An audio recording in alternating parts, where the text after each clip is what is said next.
সেই কখন থেকে এই পুস্তকটিকে দেখছি, কিন্তু এর থেকে আমি কোনো জ্ঞান লাভ করতেই পারছি না। এবার আপনি বলবেন যে আজ কেমন বিচিত্র কথা বলছি আমি। যদি এই পুস্তক থেকে আমাকে জ্ঞান লাভ করতে হয়, তাহলে শুধুই তাকিয়ে থাকলে হবে না। আমাকে এই পুস্তককে খুলতে হবে, পড়তে হবে, তাকে বুঝতে হবে, তবেই তো জ্ঞান প্রাপ্তি হবে। বড়ই সহজ একটা ব্যাপার, কিন্তু একে যাপন করা অত্যন্ত কঠিন, তাই না? আপনি নিজেকেই দেখে নিন। আপনার কাছে অনেক জ্ঞান রয়েছে। সহজ থেকে সহজতর জ্ঞানের কথা যদি বলি, আপনি এটুকু তো জানেন যে সত্যি কথা বলা ভালো কাজ, দান করা হলো পুণ্যের কাজ। আপনি জানেন যে পরিশ্রম করলে সাফল্য আসবে। এই জ্ঞান তো আমাদের কাছে রয়েছে, এমন অনেক জ্ঞান আমাদের কাছে রয়েছে, কিন্তু আলস্যের কারণে, অবহেলা করে আমরা শুধু এই জ্ঞান প্রয়োগ করতে পারি না, এই জ্ঞান যাপন করতে পারি না, একে আচরণে প্রয়োগ করতে পারি না, সেই জন্য দুঃখী হয়ে যাই। তাই আপনার কাছে যা যা জ্ঞান আছে, যা যা জ্ঞান আপনি লাভ করেছেন, সেই জ্ঞান যাপন করা শুরু করুন, জীবনে প্রয়োগ করতে শুরু করুন। এই মন প্রত্যেকটি মুহূর্তে প্রসন্ন থাকবে, আর লক্ষ্যপ্রাপ্ত করে এই মন বলবে, রাধা রাধা। আমি এইভাবে প্রত্যেক দিন নিজের সাথে কিছুটা সময় অতিবাহিত করি, সুচিন্তা করি, কারণ আমি এটা মনে করি যে আমার প্রতিদ্বন্দ্বী অন্য কেউ নয়, বরং আমি নিজেই। আর আমি চেষ্টা করি যে আমি যেন নিজেকে নিজের থেকে বেশি শ্রেষ্ঠ করে তুলতে পারি। তাই প্রতিদিন আমি আকলন করি নিজের কর্মের, যে কাল আমি কি উচিত করেছি, কি অনুচিত করেছি, যে ভুল আমি করেছি তা আজকে কি করে শুধরে নিতে পারি। যে শ্রেষ্ঠ কর্ম আমি কাল করেছি, আজও সেই শ্রেষ্ঠ কর্ম আমাকে করতে হবে। শুধু এই প্রক্রিয়াতেই আমি নিজেকে শ্রেষ্ঠ ব্যক্তি, শ্রেষ্ঠ রাজা, একজন শ্রেষ্ঠ পিতা, পুত্র করে তুলি। এইভাবেই আমি একজন শ্রেষ্ঠ মানুষ হয়ে উঠি। আপনিও এই কথা মনে রাখবেন যে আপনার প্রতিস্পর্ধা অন্য কারোর সাথে নয়, বরং নিজের সাথে। তাই নিজের কর্মের আকলন করুন, নিজের মধ্যে যে দোষ আছে তা ত্যাগ করুন, নিজেকে শুধরে ফেলুন। এই মন সবসময় সুপ্রসন্ন থাকবে এবং লক্ষ্য প্রাপ্ত করে বলবে, রাধা রাধা। সকলে আমাকে জিজ্ঞেস করেন যে কৃষ্ণ, তুমি সবসময় হাসি মুখে কি করে থাকো, এত প্রসন্ন কি করে থাকো তুমি? এই সমগ্র সংসারে চতুর্দিকে সমস্যা রয়েছে, দুঃখ রয়েছে, তাও হাসি মুখে কি করে থাকো? সত্যি কথাই বটে, এই সংসারে চারিদিকেই দুঃখ রয়েছে, প্রত্যেকের জীবনে সমস্যা রয়েছে। কৃষ্ণের জীবনে একটু বেশি সমস্যা রয়েছে, তাও আমি হাসতে থাকি। কেন? কারণ হলো প্রেম। আমার সমস্ত মনোযোগ কেন্দ্রীভূত থাকে সেই প্রেমের প্রতি যা আমি পেয়ে থাকি।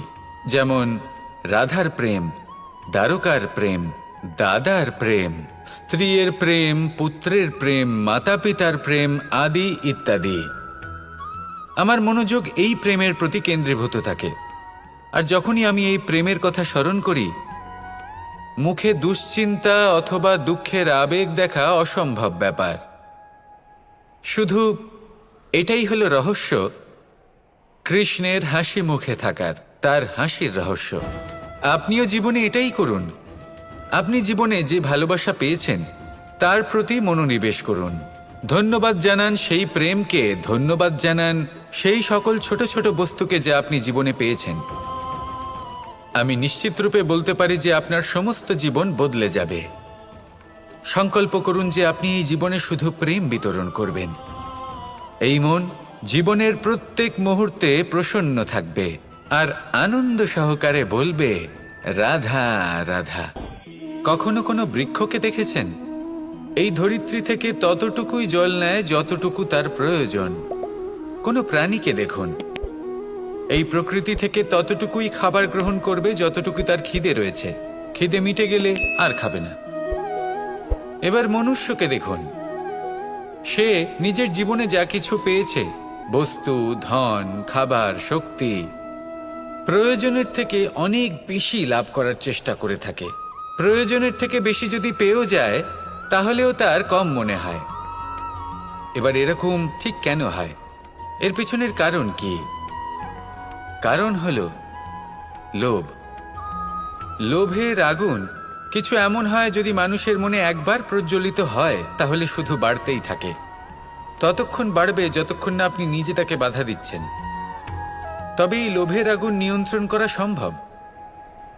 পরিমিতিবোধ, পরিমিতিবোধের চিন্তা। আপনাকে শুধু নিজেকে একটা সরল প্রশ্ন করতে হবে। যখনই মনের মধ্যে কোনো বস্তুর প্রতি, শক্তির প্রতি, ধনের প্রতি, ভোজনের প্রতি লোভ বেড়ে যায়, নিজেকে প্রশ্ন করুন, এটা কি আমার কাছে ততটাই প্রয়োজনীয় যতটা একটা বৃক্ষের কাছে জল, যতটা একটা প্রাণীর কাছে ভোজন? এটা কি ততটাই প্রয়োজনীয়? যদি উত্তর না হয়, তাহলে নিজেকে সেখানেই বাধা দিন, সেই ভাবনা সেখানেই ত্যাগ করুন, কারণ সেটাই হলো লোভ। ঠিক এইভাবেই প্রয়োজনীয়তার চিন্তা করে আস্তে আস্তে এই মন নির্লোভ হয়ে উঠবে, আর এই মন প্রসন্ন হয়ে বলবে, রাধা রাধা।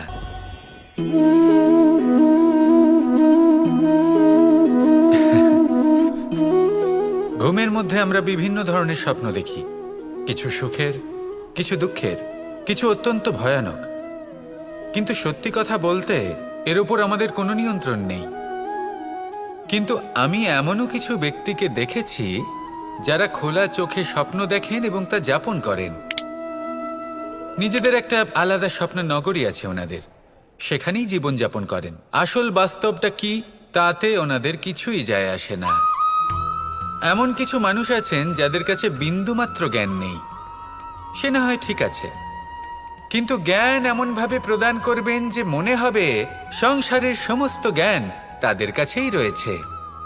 এমন কিছু মানুষ আছেন যারা ভালোবাসতে জানেন না, আর তাও আমি মেনে নিলাম, কিন্তু কথা এমনভাবে বলবেন তাতে মনে হবে যেন প্রেমের বিষয়ে সবকিছু শুধুমাত্র ইনিই জানেন। এবার আমি এমন কথা অবশ্যই বলছি না যে আপনি এরকম করেন, কিন্তু যদি কোনো ব্যক্তি এরকম করেন তাহলে তার এটা মাথায় রাখা উচিত যে সেই ব্যক্তি অন্য কারোর সাথে নয়, নিজের সাথে অনুচিত করছেন। কারণ এমন কাজ করে উনি নিজের দোষ, নিজের অপগুণ সংসারের কাছে নয়, নিজের কাছে লুকোচ্ছেন। আপনি যদি নিজেকে বুঝতে না পারেন, সম্পূর্ণরূপে নিজেকে আকলন না করেন, নিজের অপগুণ, নিজের দোষ পূর্ণরূপে না বুঝতে পারেন, তাহলে এটা কি করে বুঝবেন যে নিজেকে কিভাবে শুধরে নিতে হবে? আপনাকে নিজের সত্য স্বীকার করতেই হবে, তারপরেই আপনি নিজেকে পরিবর্তন করতে পারবেন। তাহলে স্বপ্নে নয়, বাস্তবে বাঁচুন, আনন্দে বাঁচুন, আর আমার সাথে ভালোবেসে বলুন, রাধা রাধা। মানুষের জীবন দেখলে এতে সংকটও আসবে, বিপদও আসবে, অনেক সমস্যাও আসবে। কখনো কখনো এমন সময় আসবে যখন আমাদের আপনজনের থেকে সাহায্য চাইতে হয়। আমরা সাহায্য চাই আর তারা সাহায্য করেও দেন, আমাদের সংকট থেকে মুক্তও করে দেন। কিন্তু যখন এই সময় বদলে যায়, যখন সুখের সময় আমাদের জীবনে আসে, তখন আমাদের মনে একটা অহংবোধ জেগে ওঠে। মনে হয় উপকার আবার কি, সেই ব্যক্তি সাহায্য করেছিলেন তাতে কি, উনি তো নিজের কর্তব্য পালন করছিলেন। সেই ব্যক্তি আমাদের ধন দিয়েছিলেন যখন প্রয়োজন ছিল, তো আমরা সেই ধন তো ফিরিয়ে দিয়েছি, উপকার কিসের? এই ভাবনা অনুচিত। যদি কোনো ব্যক্তি আপনাকে সাহায্য করে থাকে যখন কেউ করেনি, যখন আপনার সবথেকে বেশি প্রয়োজন ছিল, সেই সাহায্য অমূল্য, আর সেটা উপকারী বটে। যদি কেউ উপকার করেন তাহলে বিনম্র চিত্তে ভালোবেসে আজীবন তার উপকারের প্রতি কৃতজ্ঞ থাকুন। কারণ সত্যি কথা বলতে এই সংসারে উপকার করার মতো ব্যক্তি খুব কম রয়েছেন, আর উপকারীর কথা মনে রাখেন এমন কৃতজ্ঞ ব্যক্তি আরও কম। সেই জন্য জীবনে কৃতজ্ঞ থাকুন, আর আমার সাথে ভালোবেসে বলুন, রাধা রাধা। কথায় আছে, অন্ধকারে প্রদীপ প্রজ্বলিত করলে চতুর্দিক আলোকিত হয়, কিন্তু যদি এই প্রদীপ আমি সূর্যের আলোর সম্মুখে সকালবেলায় প্রজ্বলিত করে রেখে দিই, তাহলে কি হবে? আপনি বলবেন যে এটা করে তো কোনো লাভই হলো না। সূর্যের প্রকাশের সামনে এই প্রদীপ আসলে কিছুই নয়। এবার এই চিন্তা ভাবনা প্রত্যেক দিন করতে হবে, আর একটা অমূল্য শিক্ষা পেতে হবে। মনে করুন যে আপনি মহাপুরুষের সামনে বসে আছেন, কোনো মহাজ্ঞানীর সামনে। তাহলে সেই ব্যক্তির সামনে নিজের জ্ঞানের প্রদীপ প্রজ্বলিত করবেন না,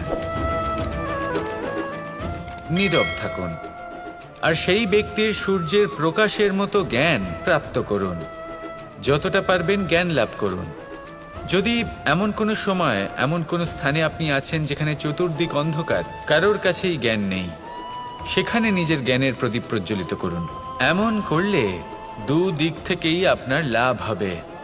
আপনার জ্ঞান প্রাপ্তিও হবে, আর জ্ঞানের সঠিক প্রয়োগও করতে পারবেন।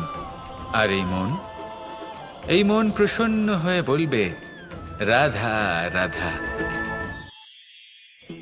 আমি রাধাকে ভালোবাসি, আর এই কথাটা সমগ্র সংসার জানে। আর সময় অন্তরে লীলার দ্বারা, বিভিন্ন ঘটনা দ্বারা, কর্মের দ্বারা আমি নিজের এই ভালোবাসা রাধার সামনে প্রকাশ করি। এবার আপনি বলবেন, এসবের কি প্রয়োজন? রাধা কি এই কথা জানে না যে কৃষ্ণ তাকে কতটা ভালোবাসে? অবশ্যই জানে, কিন্তু এই যে ভালোবাসা, তা মনে রেখে দেওয়ার জন্য নয়, তা প্রকাশ করার জন্য।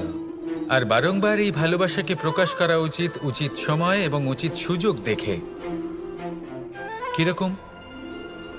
এবার যদি আপনি প্রেমীর সাথে কোনো উৎসবে থাকেন, তাহলে তার সাথে নৃত্য সঙ্গীত করুন। যদি ভিড়ের মাঝে থাকেন, তখন প্রেমীকে সম্মান করুন, একান্তে প্রসাধন করুন। দুঃখের সময় তার হাত ধরে থাকুন, সুখের সময় আলিঙ্গন করে রাখুন। এই প্রেম যত প্রকাশ করবেন, ততই এই প্রেমের বৃদ্ধি হবে। এই প্রেম আরো বেশি গভীর হবে, অটুট হবে। তাই এই প্রেমকে মনে নয়, আপনার জীবনে স্থান দিন। মন খুলে প্রকাশ করুন, আর আমার সাথে ভালোবেসে বলুন, রাধা রাধা। এবার ধরুন আমাকে দ্বারকা থেকে হস্তিনাপুর যেতে হবে, আর পথে আমি প্রত্যেকটা এমন স্থানে দাঁড়াচ্ছি যেখানে আমার মন আপ্লুত করার মতো কোনো দৃশ্য দেখতে পাচ্ছি, বা কোনো ব্যক্তিকে দেখতে পাচ্ছি, বা কোনো প্রসঙ্গ দেখতে পাচ্ছি, বা কোনো নাটক দেখতে পাচ্ছি। তাহলে কি আমি কখনো হস্তিনাপুরে উচিত সময়ে পৌঁছতে পারবো? কখনোই নয়। মানুষকেও ঠিক এই কথাটাই মাথায় রাখতে হবে। মানুষ মনের মধ্যে একটা লক্ষ্য স্থির করেন, সেই পথে অগ্রসর হয়ে পড়েন। এবার সেই পথে এগোতে এগোতে অনেক মানুষজন, অনেক ঘটনা, অনেক সমস্যা চলে আসে, যার ফলে তার মন বিচলিত হয়ে পড়ে। যদি মন বিচলিত হয়ে যায়, তাহলে লক্ষ্যের প্রতি কিভাবে একাগ্রচিত্ত হবেন? সেই জন্য অত্যন্ত আবশ্যক যে আপনি সময়ের সদ্ব্যবহার করুন সেই পথে চলার জন্য। সেই পথে সামনে এগোতে থাকুন, চোখ থাকবে শুধু লক্ষ্যের দিকে। যখনই আপনি বুঝবেন যে আপনি লক্ষ্যভ্রষ্ট হচ্ছেন, আবার সেই পথে নিজেকে টেনে আনুন। ঠিক এইভাবেই এগোতে থাকুন, সাফল্যের শিখরে গিয়ে পৌঁছন, আর সেখানে গিয়ে আনন্দের সাথে উচ্চ স্বরে বলুন, রাধা রাধা। কি অমূল্য, কি সুন্দর এই রত্ন! এবার ভেবে দেখুন, যদি আমি এই রত্নকে ব্যবহার করি আখরোট ভাঙার জন্য, তাহলে কি হবে? বা ভেবে দেখুন, এই রত্ন নিয়ে আমি যদি বন্ধুদের সাথে খেলা করতে শুরু করে দিই, তাহলে কি হবে? আপনি তো হাসবেন আমার ওপর। আপনি বলবেন, এত অমূল্য একটা রত্ন, এর দ্বারা কত দুঃখ দূর করা সম্ভব। এই মূল্যবান রত্নের আমি অপব্যবহার করছি। একদম ঠিক বলেছেন, আমি মেনে নিচ্ছি। মূল্যবান বস্তুর অপব্যবহার করা অনুচিত, কিন্তু আপনিও তো তাই করছেন, তাই না? ভেবে দেখুন, মানুষ এই সংসারের সর্বশ্রেষ্ঠ প্রাণী, আর মানুষের এই শরীর সব থেকে মূল্যবান রত্ন। এবার এর সাথে আপনি কি করছেন?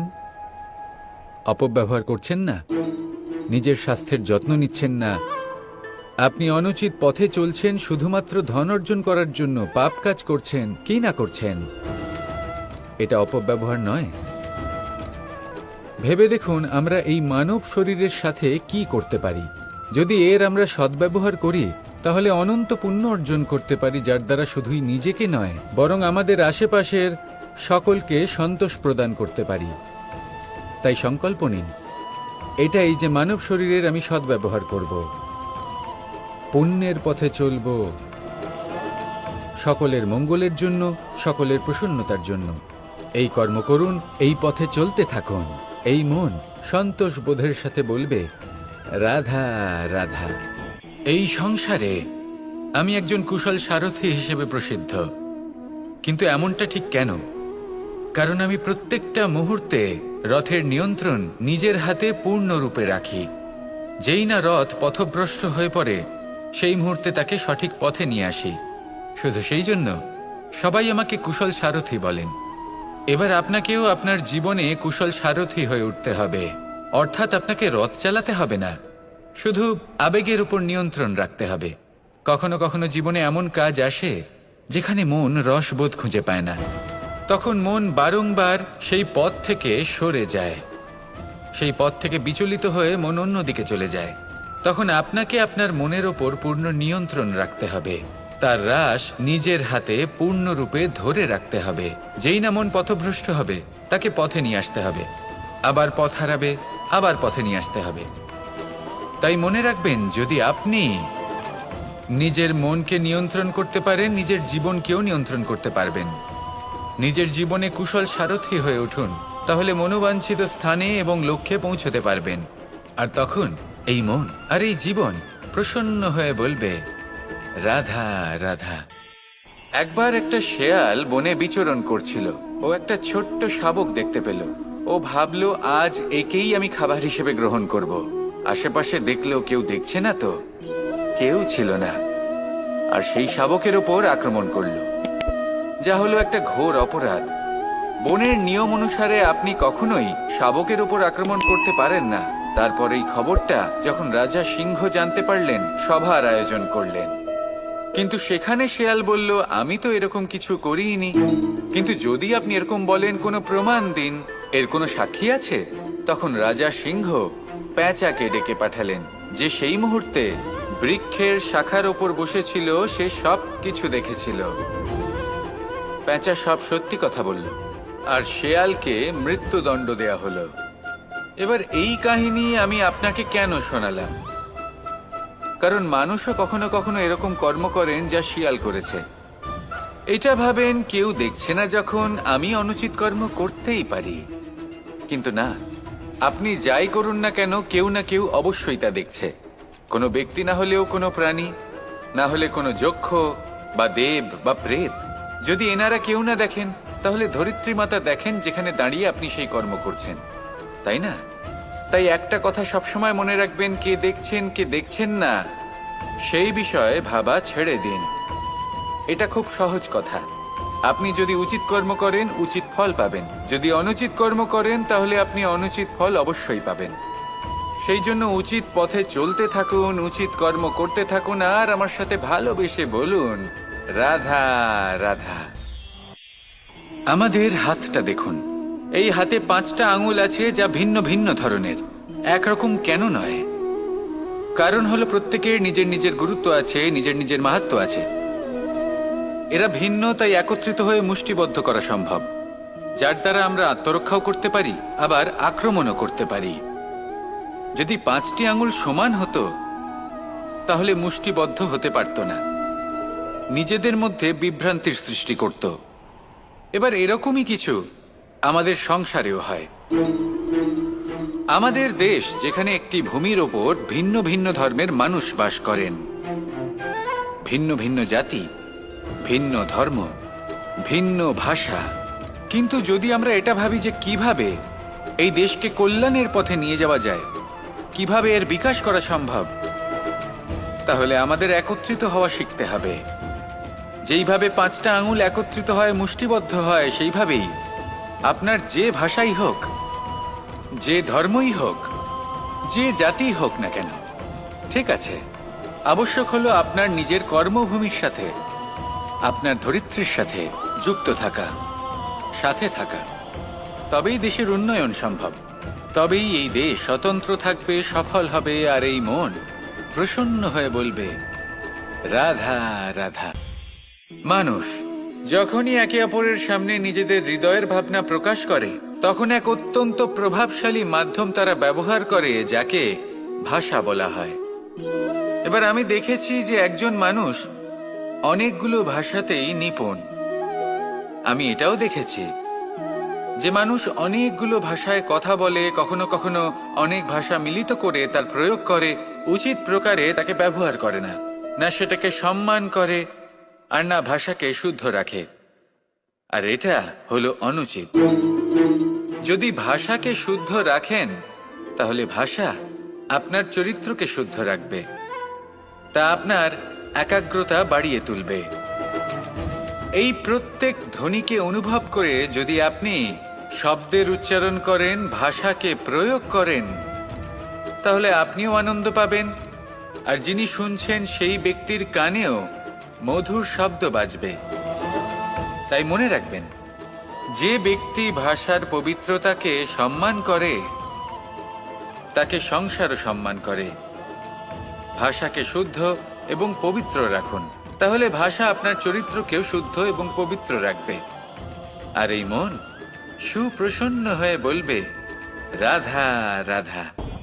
আমি রথে যাত্রা করি, তাতে বারবার পথে থামি আর দেখি যে আমি অনুচিত দিকে যাচ্ছি না তো, আমি উচিত পথেই যাচ্ছি তো। কারণটা কি? কারণ হলো যাতে আমি পথভ্রষ্ট না হয়ে যাই। জীবনযাত্রাতেও এটাই প্রয়োজন। জীবনযাত্রায় ভোগবিলাসের পথে হারিয়ে যাওয়া খুব সহজ। বারবার থেমে আপনাকে দেখতে হবে, নিজেকে কিছু প্রশ্ন করতে হবে। আমি কি আজ সেই কর্মই করছি যেটা আমি করতে চেয়েছিলাম? আমি কি আজ সেই জীবন যাপন করছি যেমন আমি যাপন করতে চেয়েছিলাম?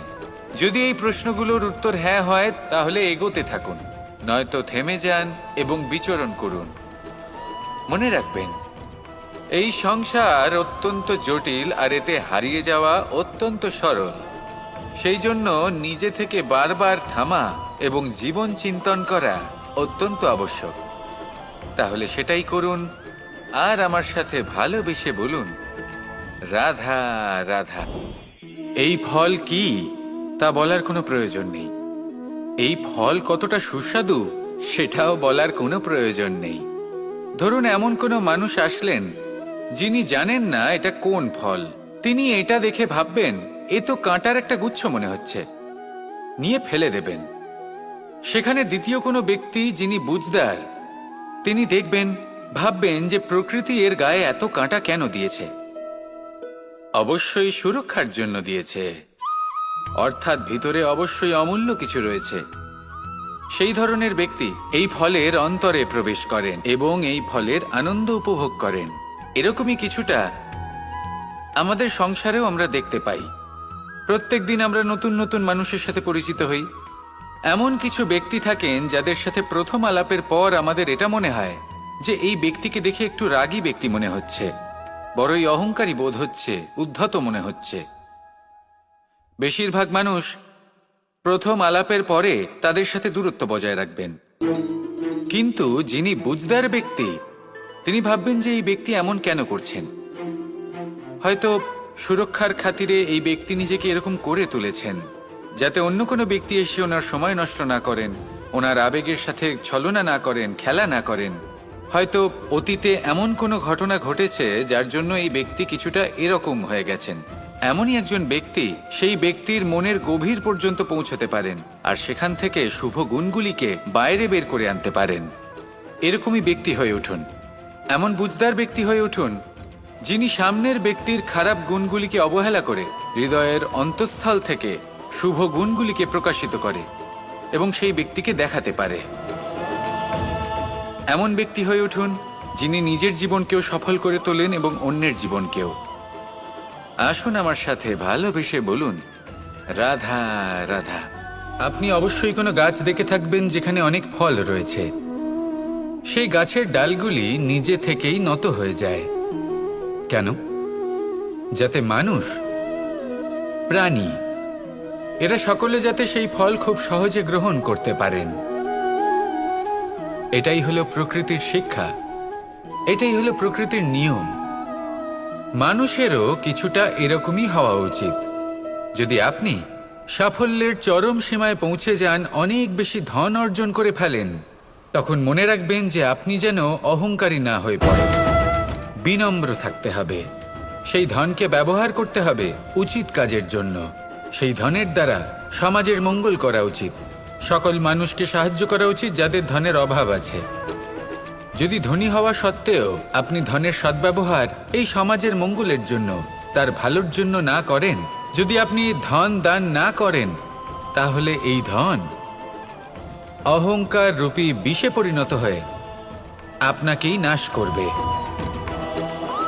তাই ফলে ভরা গাছের মতো নত হয়ে থাকুন, বিনম্র হয়ে থাকুন, দান করুন, আর আমার সাথে ভালোবেসে বলুন, রাধা রাধা। আমি অনেক সংখ্যক মানুষকে দেখেছি, তাদের কাছে অত্যাধিক জ্ঞান আছে, শিল্প আছে, ধন আছে, কীর্তি আছে, কিন্তু তারা এই সব কিছু নিজেদের কাছেই রাখেন, এই সমাজে বিতরণ করেন না। কারণ হলো ভয়। ওনাদের মনে হয় যে যদি আমি এই সব কিছু সমাজে বিতরণ করি, তাহলে সমাজ আমার শিল্প হোক, ধন হোক, জ্ঞান হোক, কীর্তি হোক, সবকিছু চুরি করে নিয়ে যাবে, আর তার বদলে আমি কিছুই পাবো না। এটা কিন্তু সত্য নয়।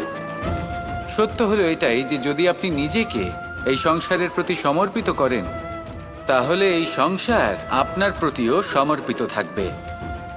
আপনি শুধু ধন, জ্ঞান, কীর্তি, সম্মান পাবেন তাই নয়, বরং এই সমাজ আপনাকে নিজের চোখে হারাবে, মনের মধ্যে স্থান দেবে। তাই এই ভয় ত্যাগ করে দেখুন কিভাবে এই সমাজ আপনাকে প্রেম সমর্পণ করে। আসুন আমার সাথে ভালোবেসে বলুন, রাধা রাধা। এগুলো হলো নিম পাতা। যদি এগুলো চেখে দেখেন, তাহলে মুখ বিকৃত হবে। এগুলো কি তেঁতো খেতে, হে নারায়ণ! এর থেকে বেশি তিক্ত সংসারে আর কিছুই হতে পারে না। হয়তো আপনি এগুলো ফেলেও দেবেন, কিন্তু যদি এই স্বাদের ঊর্ধ্বে উঠে এই নিমের বিষয়ে আপনারা জানতে চেষ্টা করেন, তাহলে আপনি জানতে পারবেন যে এই নিম কতটা বেশি গুরুত্বপূর্ণ, কত গুরুত্বপূর্ণ ওষুধ, আর আমাদের শরীরের জন্য কতটা বেশি লাভজনক। এই নিম, এর মধ্যে অনেক রোগের উপশম নিহিত রয়েছে। এবার জীবনে আমরা বিভিন্ন মানুষের সাথে পরিচিত হই, নেত্র দ্বারা তাদের দেখি, কিন্তু তাদের আমরা খুব একটা পছন্দ করি না। সেক্ষেত্রে আমাদের কি করা উচিত? অন্তর মন দিয়ে তাদের দেখা উচিত।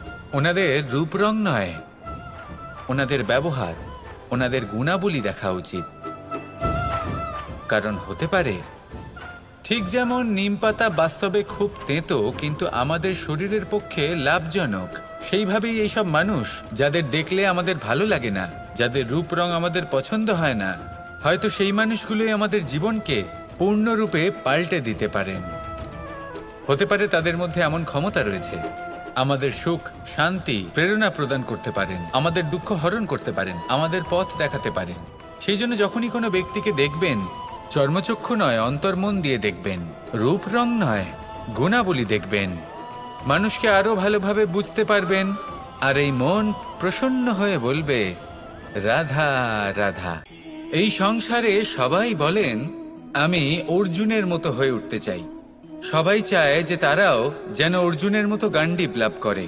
তারাও চায় যে তাদেরকেও মহাদেব এসে পশুপতি অস্ত্র দান করবেন। তারাও এটাই চায় মহাভারতের মতো মহাসংগ্রামে বিজয়ী হতে। কিন্তু সবাই ভুলে যান যে অর্জুন যা হতে পেরেছিলেন সবকিছুই অর্জন করেছিলেন। যদি আপনিও অর্জুনের মতো গান্ডীব লাভ করতে চান, তবে আপনাকেও তার মতোই শ্রেষ্ঠ কাঠ নির্বাচন করতে হবে।